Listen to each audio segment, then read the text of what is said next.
Senator Colbeck. Thank you very much. Thank you very much, Madam President. My colleagues, I'd like you to name just one so-called gun control law currently on the books or proposed to be on the books anytime soon that would have prevented the mass shooting that took place in Roseburg, Oregon. One law, just one, name it. You can't. I'll tell you about a law that, if ended, would end much, if not all, of the slaughter happening in our churches, our schools, and entertainment centers across America.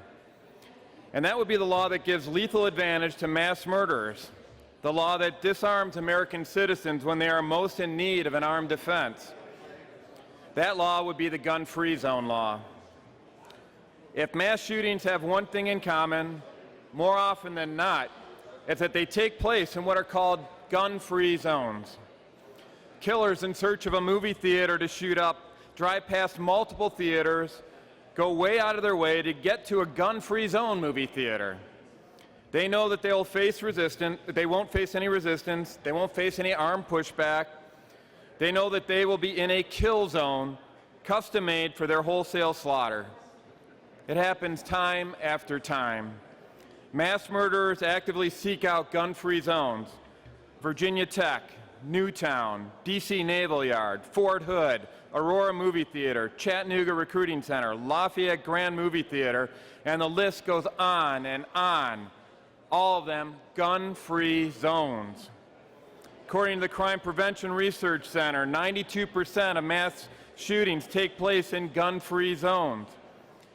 It's an easily observable fact. No study is really needed to show that the areas with the most onerous gun prohibitions lead to the highest gun crime murder rates.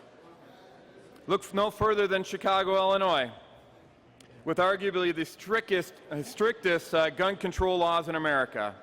Every weekend in Chicago is essentially a mass shooting. Let's face it, gun-free zones are wishful thinking. We all want to live in a utopia where no guns are required, nobody gets hurt, everything is wonderful. But the reality of life is that when an insane killer is on the prowl, seeking a mass slaughter of innocent people, the only thing that stops this killer in their tracks is a law-abiding citizen with a gun.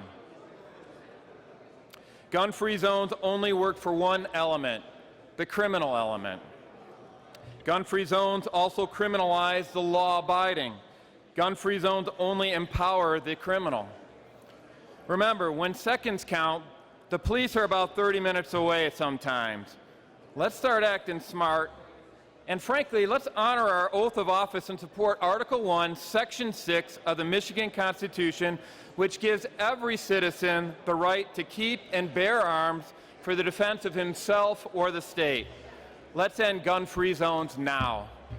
Thank you. I'd like my remarks added to the Journal, please. Thank you, Senator Colbeck. Your remarks will be printed in the Journal.